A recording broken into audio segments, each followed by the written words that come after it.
Well, hello, it is my pleasure to be joined by leaders and members of the Omicron Boulé, a fraternity of senior African-American leaders in our community.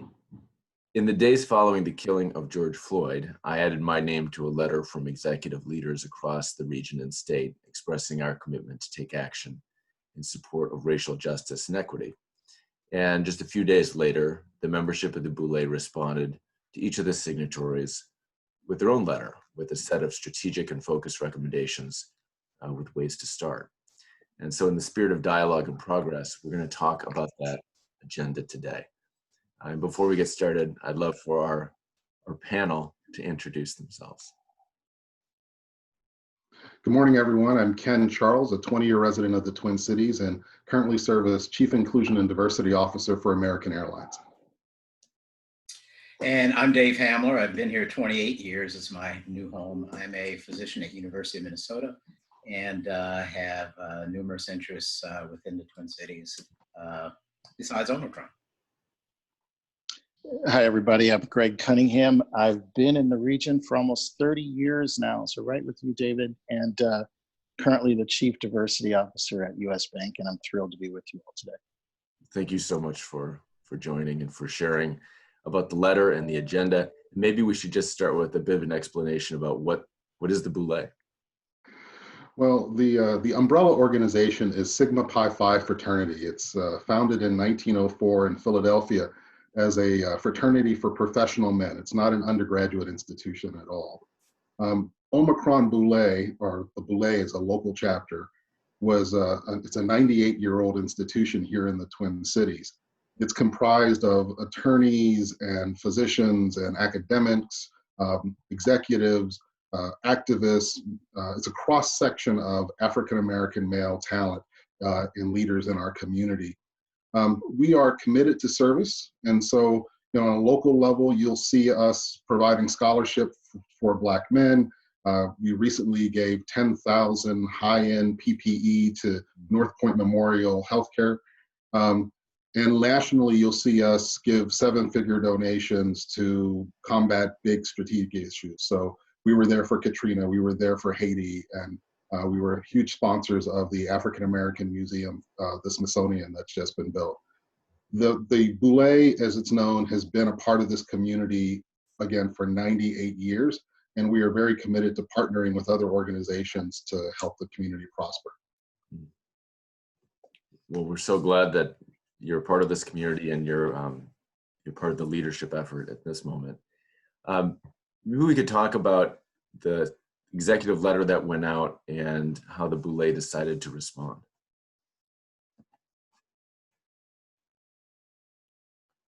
I'll turn it over to you. Okay.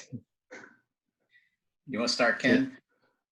So when we saw the letter come from Minnesota Children's and coordinated amongst the CEOs, what we heard were a group of committed individuals looking for an opportunity, a path forward that they could be of service. And we saw a unique position for us as leaders to lay out a blueprint, if you will, of, okay, if you want to be of service, here's how you can be of service. And so we laid out 7 places to play, if you will, where there was opportunity for strategic intervention that we felt would collectively be able to make a difference in the community. And as a physician coming from Children's Hospital, that struck me as somewhat cutting edge, because you think of business entities, and medicine is a business, but here's someone who's putting forth the effort to lead. And as a physician, we see a lot of disparity in the healthcare industry, as well as healthcare delivery itself. And I thought it was odd that it came from there, but at the same time, take advantage of it. So that was one of the things that drove me to really become part of our response. And you know what else, Pierre, I think is important here was, as an organization of men of achievement, and particularly Black men of achievement, our voice is a critical contribution to this effort. And Ken cited a number of different initiatives, Katrina and Haiti and others, where the Boulé has been involved. And I just think it was our time. I mean, all of us have individual, incredible amounts of achievement, as David said, and we're all contributing individually.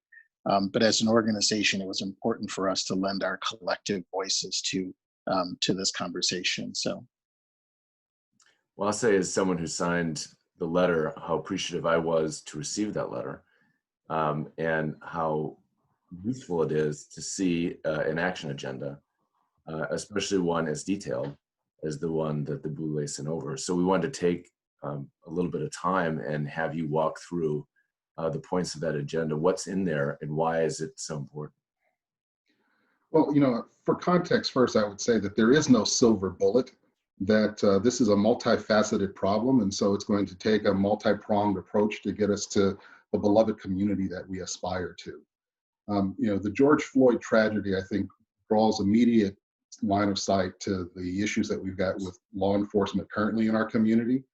Among our recommendations are that our community should be policed by people that are from our community. And so can we have residential requirements for our law enforcement officers? We need to take a very close look at how our officers are selected, how they're trained, and how we provide oversight to their actions through civilian review boards. There is an opportunity for implicit bias testing, our training and development in that regard. And it's important that we start providing full accountability and reporting on transgressions that happen in our community, so that both we have a clear picture of what's happening, as well as the ability to trace those bad actors among the police, so that we can make sure that they're not put in positions of authority again. Law enforcement is the first of the 7 pillars. I'll let the others speak to some of the others. The second one, Peter, really speaks to having meaningful relationships with community and faith-based organizations. There has been a consistent and almost a trickle of disinvestment in our communities. And so one of the things we thought was important is this notion of reinvestment and restoration in our communities. And not just from a philanthropic standpoint, and we'll talk about that in a second, but how do we begin to put metrics and have meaningful outcomes and begin to measure progress and hold each other accountable to driving significant outcomes in our community. The next one is really is incredibly related to that in terms of investing in Black-owned businesses. One of the most important things, and I'm in the financial services industry, so this is top of mind for me. One of the things that Black-owned businesses struggle with the most is access to capital. And so how do we as a region commit to creating equitable access to resources and capital for Black-owned businesses? Can we commit our organizations to make meaningful investments in partnerships in Black-owned businesses? We're even suggesting that we as a region commit to $1 billion resource allocation for Black-owned businesses so they can continue to scale themselves, sustain themselves, and build jobs in our communities. So those are 2 additional items that we want to serve up. Next on the list is equally important. That's economic empowerment, and there's two pillars within that one. We have to first recognize that we've got some of the greatest disparities in our nation in employment, and so it's critically important that we level that playing field. And so implementing programs that provide meaningful, sustainable living wage employment to members of our community is the first place to play. It's important that people have a good job because that stabilizes their family and by extension the community, and it provides a pathway to achievement and to hope. The second place to play is looking in our corporate sector and across the leadership band, if you will, in the Twin Cities, that if you look within the first 3 levels of an organization, do you find African Americans represented? And if they are there, are they in significant roles where they're leading the business or are owning the P&L, so to speak? There's an opportunity for us to do better talent management to make sure that we've got African Americans in positions of leadership and that we're retaining them as part of our community. It makes a difference when we have someone in the room. Those insights, I think, not only provide a voice, but they also provide insights that drive growth. And the next, Peter, is commitment to youth. Essentially, Omicron, I'll talk about some of the things we've done, but basically we want to make sure we pursue opportunities to educate and develop our young workforce, because they are going to be the workforce of the future. And to that end, we want to support efforts to provide, development activities to low-income youth. This summer, of course, COVID interrupted a lot of that, but we can still work in that space, help address educational achievement gaps. With COVID, there was more homeschooling, and if you don't have the bandwidth at home or the actual hardware, then you aren't going to learn at home. So we need to make that. But the best social program out there is probably high quality education. And that's where we need to partner, collaborate with community assets. For example, the Office of Black Male Student Achievement in Minneapolis Public Schools. We've already made commitments before COVID, before George Floyd. We've made commitments to that effort. Also, Omicron has put forth money to develop scholarships, and we had a goal under Ken Charles' leadership of achieving $100,000, and we've met that goal to provide educational funding for those going to secondary school. So that was very important. So we do demonstrate some relevance there. The next is looking at racial and healthcare disparities. Despite everything you hear about the Twin Cities and how we lead the nation, particularly in how we manage care and manage healthcare, there's a great disparity in how that care is delivered. And when you look across the board, we're probably one of the lowest ranking states when you look at that. So basically, we want to make sure that we drive unrestricted access to healthcare. And that was where that letter from Minneapolis kids really struck me. Address healthcare inequities in the minority communities, and also support current research that suggests that there's disparate ways of approaching it. So we've set up a task force, which if you look at COVID-19, it's really shown the disparity in how this is rendered, because if you look at our community, the African-American community, those who are affected most are within that community. So we need things to drive that. So the Minnesota Department of Health and others are being held accountable to make sure we take care of or provide resources for those groups. And the final thought in the letter was that those that have the privilege of leadership have a particular responsibility to remove obstacles for others. And so the heart of the question is, what are you prepared to do? How are you going to show up differently? How are you going to personally engage to help combat systemic racism? We encourage leaders to talk to their teams, to role model inclusive leadership. That behavior has a trickle down and a magnifying effect as it goes through an organization. And it's critical that in a time such as this, leaders really come to the forefront.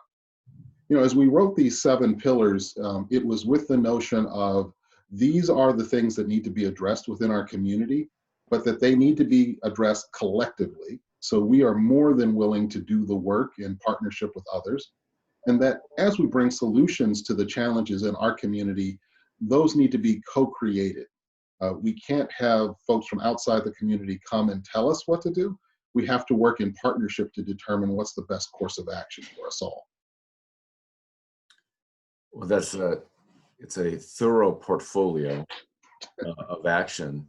And thank you for describing it and again for assembling it. As detailed as it is, I have to imagine that there were other ideas that were suggested that did not make the list. How did you address that, and how might the Boulé be thinking about elevating additional issues, which I assume are in your thinking?